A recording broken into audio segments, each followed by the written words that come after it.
À Lagos, la ville où les rêves brillent aussi fort que les lumières de Victoria Island, vivait une jeune femme appelée Summer. À 28 ans, elle avait cette beauté rare que l'on ne remarque pas immédiatement, mais qui reste gravée dans la mémoire. Elle parlait doucement, marchait avec discrétion et portait en elle une dignité silencieuse. Son visage n'était pas parfait selon les standards de la société, mais il avait quelque chose d'authentique, quelque chose de vrai. Summer avait grandi dans un vieux compound de Lagos, là où la vie n'était ni tendre ni généreuse. Son père était un homme strict, presque froid, qui croyait que l'amour rendait faible.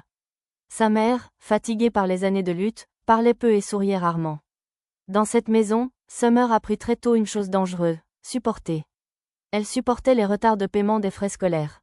Elle supportait les remarques blessantes des tantes qui lui demandaient pourquoi elle n'était toujours pas mariée à son âge. Elle supportait les hommes qui voulaient son corps mais jamais son avenir. À force de supporter, elle finit par confondre la patience avec l'amour et l'attention avec le destin. C'est ainsi qu'elle rencontra Dameola Dei. Ils se rencontrèrent lors d'un mariage à Lekki. Summer n'avait même pas envie d'y aller. Ses pieds lui faisaient mal, ses talons la blessaient, et elle voulait rentrer chez elle. Mais son ami l'avait traînée vers une table où étaient assis plusieurs hommes célibataires. Quand Dameola posa les yeux sur elle, il ne parla ni de sa robe ni de son sourire. Il s'approcha calmement et dit « Tu as une petite cicatrice près de ton sourcil gauche. » Summer cligna des yeux, surprise. « Oui, répondit-elle timidement. » Il sourit doucement. « Elle te rend réelle. » Ces mots restèrent gravés dans son esprit. Personne n'avait jamais remarqué ce détail. Les hommes voyaient toujours son corps, sa peau, ses formes. Mais jamais cette cicatrice. À partir de ce jour, Dameola devint constant. Il appelait régulièrement. Il envoyait de la nourriture. Il écoutait ses projets. Il s'intéressait à ses rêves. Quand Summer parla de son désir de faire un mba, il l'encouragea. Quand elle se plaignit de la fatigue, il lui envoya des livres et des cadeaux. 3 mois plus tard, il rencontra ses parents. 5 mois plus tard, il la demanda en mariage. Pour Summer, c'était comme un miracle. Elle avait vu ses amis se marier, voyager, poster des photos de couple sur les réseaux sociaux pendant qu'elle restait seule. Alors quand Dameola lui passa la bague au doigt, elle pensa que Dieu avait enfin répondu à ses prières. Le jour du mariage fut simple mais élégant. La salle était décorée en blanc et or. La musique était douce, et Dameola la regardait comme si elle était la seule femme au monde. La nuit de noces, il lui prit le visage entre ses mains et murmura « Tu es magnifique, ma chérie. » Le cœur de Summer fondit. Puis il ajouta doucement « Tu seras encore plus belle quand nous aurons fini. » Elle rit nerveusement. « Quand nous aurons fini de quoi ?»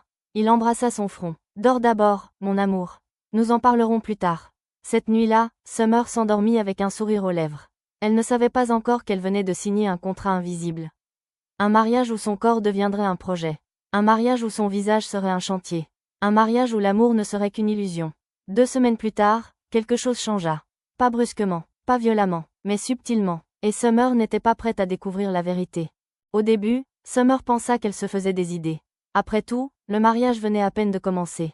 Les hommes changent parfois après les noces, disait-on à Lagos. Elle se disait que Dameola était juste stressée par le travail, fatiguée par les responsabilités, ou simplement trop perfectionniste. Mais très vite, elle comprit que ce n'était pas une simple fatigue. Tout commença par des phrases anodines, dites avec un sourire doux, presque affectueux. Un matin, alors qu'ils prenaient le petit déjeuner dans leur cuisine moderne de Victoria Island, Dameola la regarda longuement, comme s'il l'étudiait. « Tu sais, dit-il calmement, si tes dents étaient un peu plus blanches, tu aurais un air encore plus sophistiqué. » Summer leva les yeux, surprise. « Tu trouves mes dents sales ? » ?»« Non, non, répondit-il en riant doucement. Elles sont bien. Je dis juste qu'il existe une version plus élégante de toi. Elle sourit maladroitement, pensant qu'il plaisantait. Quelques jours plus tard, il recommença.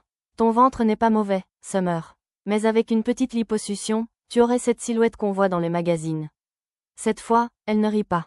Dameola, je suis en bonne santé. Il posa sa main sur la sienne. Je sais, ma chérie. Je parle d'esthétique, pas de santé. À partir de ce jour, les remarques devinrent plus fréquentes. Ton nez est beau, mais il pourrait être plus fin. Tes lèvres sont jolies, mais elles pourraient être plus définies. Tes pommettes sont correctes, mais il existe une version plus harmonieuse de ton visage. Chaque phrase était douce, chaque mot était calme, mais chaque remarque plantait une graine de doute dans l'esprit de Summer. Au début, elle tenta d'ignorer tout cela. Mais un soir, en rentrant du travail, elle trouva quelque chose qui changea tout. Sur la table à manger, il y avait une grande enveloppe marron. Son cœur se serra immédiatement. Elle ouvrit l'enveloppe. À l'intérieur, il y avait des brochures d'hôpitaux spécialisés en chirurgie esthétique, des photos avant et après chirurgie, des devis médicaux, et un planning détaillé de procédures. Les mains de Summer tremblaient. Elle tourna les pages lentement, comme si chaque feuille était un couteau qui découpait son cœur. À ce moment-là, elle entendit la voix de Dameola derrière elle. « Oh, tu as déjà vu ?» Elle se retourna lentement. Il entra dans la pièce, se servit un verre d'eau et s'assit calmement, comme si tout cela était normal. « Qu'est-ce que c'est ?» demanda Summer, la voix tremblante. Il haussa les épaules. « Notre prochaine étape. » « Quelle étape ?» Il sourit légèrement. « Notre upgrade. » Le mot résonna dans sa tête comme un coup de tonnerre. « Tu veux que je fasse une chirurgie ?» demanda-t-elle. « Oui. Pourquoi ?» Dameola la regarda comme si elle posait une question absurde. « Parce que j'ai un certain goût, Summer. » Elle sentit son cœur battre plus fort. « Mais, tu m'as épousée comme ça. Pourquoi veux-tu me changer maintenant ?» Il posa son verre calmement. « Je t'ai épousée, oui. Et je suis toujours avec toi. Je dis juste qu'il existe une version supérieure de toi que nous pouvons révéler. » Summer tenta de rire. « Tu plaisantes, n'est-ce pas ?» Mais Dameola ne rit pas. Son visage resta calme. Sa voix resta douce. Et c'était justement cela qui faisait peur. « Summer, dit-il lentement, je ne te demande pas. Je te dis. » Cette nuit-là, Summer pleura seule dans la salle de bain. Elle ne pleurait pas à cause de la chirurgie. Elle pleurait parce qu'elle venait de comprendre quelque chose de terrible. Cet homme ne l'aimait pas telle qu'elle était. Il aimait une image, un fantasme, une version qu'il voulait créer. Les jours suivants, Dameola changea encore plus. Il arrêta de poster des photos d'elle sur les réseaux sociaux. Quand il sortait, il marchait devant elle. Quand des gens les saluaient, il faisait semblant de ne pas entendre. Puis sa mère entra dans le jeu. Au téléphone, sa belle-mère lui disait souvent « Ma fille, un homme ne veut pas être embarrassé. Si ton mari a de l'argent pour t'améliorer, remercie-le. » « Mais maman, je suis en bonne santé, répondit Summer un jour. La femme rit froidement. La santé n'est pas le problème. L'apparence et le respect. Un soir, Summer entendit Dameola parler au téléphone dans son bureau. Il ne savait pas qu'elle était derrière la porte. « J'essaie, disait-il à voix basse. Mais elle résiste. Non, on ne peut pas attendre trop longtemps. Le docteur a dit que ça marchera une fois qu'on commencera par le visage. » Summer sentit son ventre se nouer. Puis il ajouta une phrase qui la glaça complètement. Elle n'a pas besoin de comprendre. Elle doit juste avoir le bon visage. Summer n'avait jamais ressenti une peur aussi viscérale. Chaque pas dans la maison semblait résonner comme un avertissement. Chaque sourire de Dameola devenait un piège. Et chaque moment de silence pesait comme du plomb sur sa poitrine. Après la confrontation avec les dossiers et les photos, Summer savait une chose. Elle n'était plus seulement sa femme. Elle était un projet, un instrument destiné à reproduire quelque chose qu'elle ne comprenait pas encore totalement. Mais Summer n'était pas femme à se laisser enfermer dans une cage dorée. Pas après tout ce qu'elle avait enduré, pas après les années de patience, de sourires polis et de sacrifices silencieux. Ce soir-là, après que Dameola fut descendue pour un dîner d'affaires, Summer resta seule dans le salon. Le calme était trompeur. Les rideaux lourds, les lumières tamisées, le tic-tac discret de l'horloge. Tout participait à une atmosphère étouffante. Elle repensa à la photo. La photo de Nadia Dei. Cette femme parfaite, au visage immaculé et au regard doux mais imposant, était-elle la sœur de Summer, son double oublié ? Le doute la rongeait depuis qu'elle avait trouvé ce dossier caché dans le téléphone de Dameola. Et maintenant, elle devait savoir. Summer fouilla la bibliothèque de Dameola. Ce qu'elle cherchait ne pouvait pas être loin. Des indices, des papiers, des lettres, n'importe quoi qui pourrait expliquer la présence de cette Nadia dans ce plan malsain. Après 10 minutes de recherche, elle tomba sur un dossier épais, marqué d'un simple nom, Nadia Dei. Elle l'ouvrit lentement, comme si chaque page pouvait contenir la vérité ou un piège. À l'intérieur, des dizaines de photos, des documents légaux, des extraits de correspondance et, surtout, un testament de la famille Dei. Summer sentit son souffle se couper. Le document stipulait clairement que tous les biens et actifs de la famille seraient transférés uniquement à Nadia Dei, à condition qu'elle se marie selon les vœux de la famille. Elle comprit enfin. Tout ce temps, Dameola n'avait pas été amoureux d'elle. Il voulait Nadia, ou plutôt, la version de Nadia qu'il pouvait contrôler. Son mariage avec Summer n'était qu'un substitut, une tentative de créer une Nadia parfaite, qu'il pourrait manipuler pour obtenir l'héritage. Summer sentit une colère brûlante monter en elle, mais elle la dissimula. Elle devait réfléchir, agir avec prudence. Toute réaction impulsive serait dangereuse. Elle poursuivit sa fouille et tomba sur un autre dossier, plus personnel. Des vidéos, des voix, des enregistrements de conversations entre Dameola et des médecins. Des notes détaillées sur la morphologie, les traits, les cicatrices et même la démarche des femmes qu'il avait préparées pour ressembler à Nadia. Chaque vidéo, chaque document, chaque chiffre confirmait l'horreur de ce qu'elle soupçonnait. Dameola avait tenté de reproduire Nadia chez d'autres femmes. Pas pour les aimer, pas pour leur bonheur, mais pour le contrôle, pour l'argent, pour le pouvoir. Summer s'assit lourdement sur le canapé, la tête entre les mains. Ses pensées tourbillonnaient. Tout ce qu'elle avait cru être de l'amour n'était qu'un mensonge. Tout ce qu'elle avait construit, chaque sourire, chaque geste de confiance, avait été utilisé contre elle. Et puis elle vit quelque chose qui la glaça jusqu'au haut, une boîte en velours, discrète, dans le coin du dossier. Elle l'ouvrit, et à l'intérieur, des cheveux soigneusement emballés, avec une étiquette, Na. Summer sentit la nausée monter. La lettre, les photos, les cheveux. Tout pointait vers un fait qu'elle n'avait jamais imaginé. Ce n'était pas seulement un projet de manipulation. Nadia n'était pas juste une femme sur une photo. Elle était liée à Summer par le sang. Par le destin. Elle sortit la boîte et examina chaque mèche. Une intuition la frappa, presque un choc électrique. Et si Nadia était sa sœur? Ou pire, une jumelle qu'elle n'avait jamais connue? Cette révélation fit vaciller Summer. Tout son passé semblait maintenant sous un nouveau jour. Ses parents, ses souvenirs d'enfance. Ses trous dans sa mémoire. Tout commençait à s'assembler comme un puzzle terrifiant. Mais il y avait plus. Elle découvrit un enregistrement vocal sur le téléphone de Dameola, caché dans le même dossier. Si je recrée son visage parfaitement, disait Dameola, tout sera en place. La famille ne remarquera rien. L'héritage sera transféré. Tout sera complet. Les mots résonnaient encore dans sa tête, comme une sentence. Summer comprit que Nadia n'était pas seulement la clé de l'héritage. Elle était la clé de l'avidité et de la violence de Dameola. Nadia représentait tout ce qu'il convoitait et qu'il n'avait pas pu obtenir directement.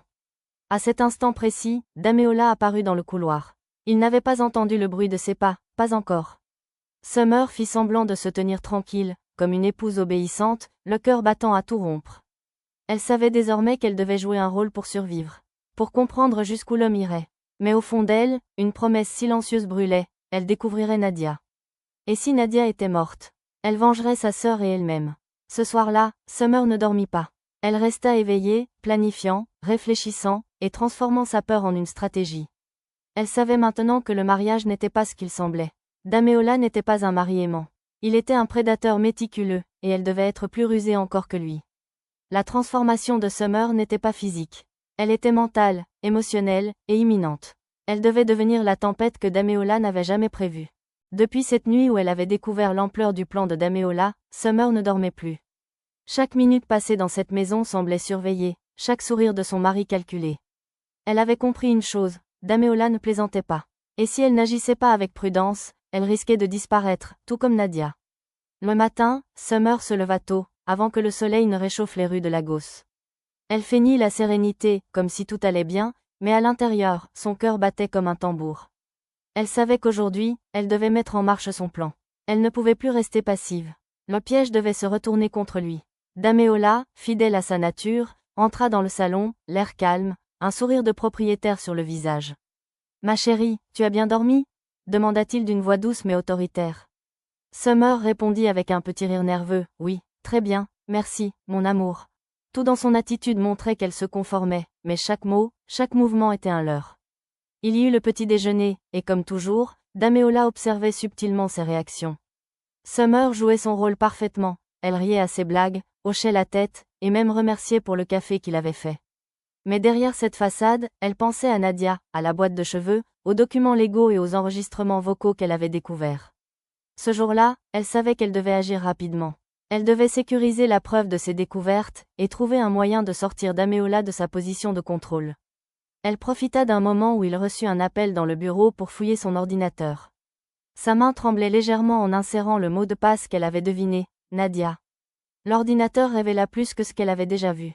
Des emails coordonnant les chirurgies, les paiements, et des notes détaillant les caractéristiques faciales exactes que chaque femme devait adopter pour devenir une version de Nadia. Certaines femmes avaient résisté et avaient disparu mystérieusement. Summer sentit un frisson glacé parcourir son dos. Elle réalisa que Nadia n'était pas seulement sa sœur biologique, elle avait été la première cible de ce plan machiavélique. À cet instant, Dameola revint dans la pièce. Summer referma rapidement l'ordinateur et se leva, son cœur battant à tout rompre. Il la regarda, un sourire fin sur les lèvres, mais ses yeux étaient froids, presque prédateurs. « Qu'est-ce que tu fais là ?» demanda-t-il calmement. Summer fit semblant de sursauter, comme si elle venait de découvrir quelque chose par hasard. « Oh, je cherchais juste un document, balbutia-t-elle. Il hocha la tête, semblant satisfait, mais son intuition de prédateur lui disait que quelque chose n'allait pas. Les jours suivants, Summer continua son jeu de soumission apparente. Elle accepta les rendez-vous chez le chirurgien, sourit à sa belle-mère et fit semblant de s'intéresser aux brochures chirurgicales. Mais derrière chaque sourire se cachait une stratégie. Elle avait pris contact avec Femi, le cousin de Dameola, pour obtenir des informations sur Nadia et la maison familiale.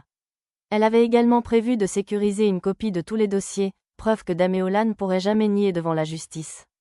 Puis vint le soir décisif. Dameola entra dans le salon, un dossier sous le bras, un sourire satisfait sur le visage. « Ma chérie, tout est prêt pour ton premier rendez-vous demain. Tu seras parfaite. » Summer le regarda avec douceur feinte, mais à l'intérieur, elle bouillait de colère et de détermination. Elle savait qu'elle devait renverser la situation ce soir, avant que le piège ne se referme complètement. Alors qu'il s'éloignait pour vérifier les lumières dans le couloir, Summer prit son téléphone et envoya discrètement un message à Femi. Maintenant. Quelques minutes plus tard, un petit document électronique arriva. Toutes les preuves consolidées, prêtes à être exposées aux autorités. Dameola revint, et Summer fit semblant de s'évanouir légèrement, simulant la peur et la fragilité. Il accourut, la tenant par les épaules. « Tu es malade ?» demanda-t-il, inquiet mais avec une lueur de contrôle dans les yeux. Summer murmura, « Je ne peux pas. Je veux sortir », et, en un geste rapide mais calculé, elle activa l'enregistrement de sa découverte sur l'ordinateur, faisant apparaître les preuves de toutes les manipulations et des crimes passés. Les yeux de Dameola s'élargirent, et pour la première fois, il perdit son calme. La maison sembla se refermer sur lui comme un piège. Summer recula, le cœur battant mais le regard ferme. Elle avait transformé sa peur en arme, et maintenant le prédateur se retrouvait pris dans son propre jeu. Summer savait que ce n'était que le début. Le piège était tendu, et Dameola, confus et furieux, ne pouvait plus manipuler la situation. La chasse était terminée, et l'heure de la justice approchait. Le jour se leva sur Lagos, mais pour Summer, c'était plus qu'un matin ordinaire, c'était le moment où sa vie allait basculer enfin en sa faveur. Depuis des semaines, elle avait joué le rôle de la femme docile, la future Nadia, tandis que Dameola croyait la manipuler.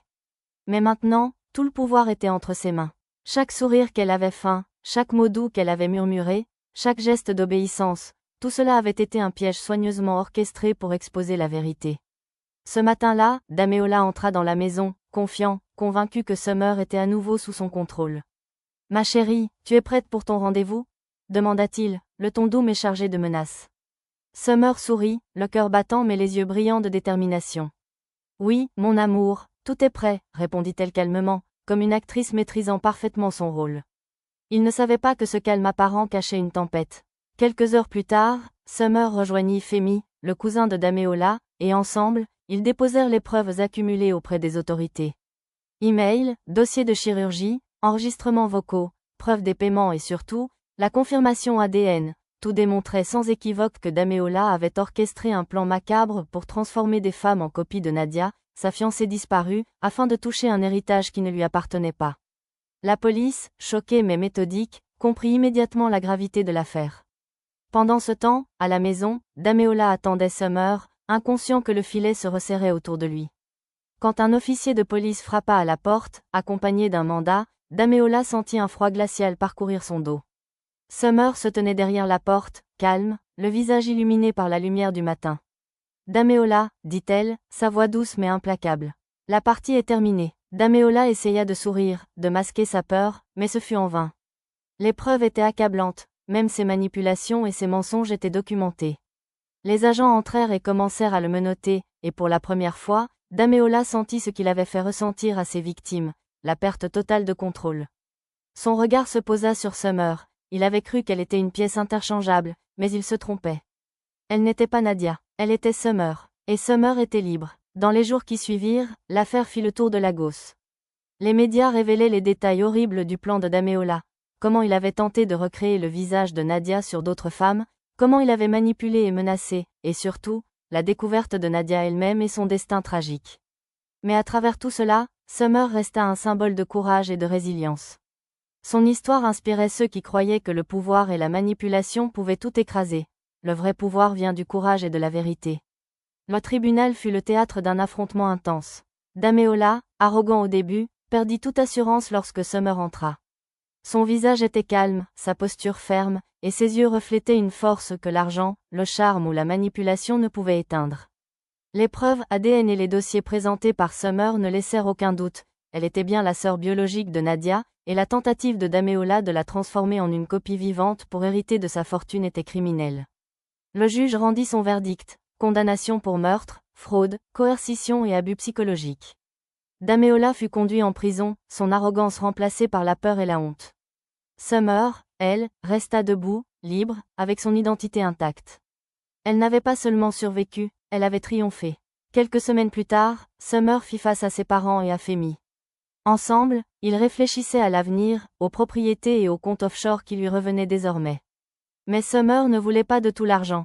Elle décida de vendre certaines propriétés, de faire des dons aux orphelinats et d'investir dans des projets qui pourraient aider d'autres femmes à survivre à des situations de manipulation et de contrôle.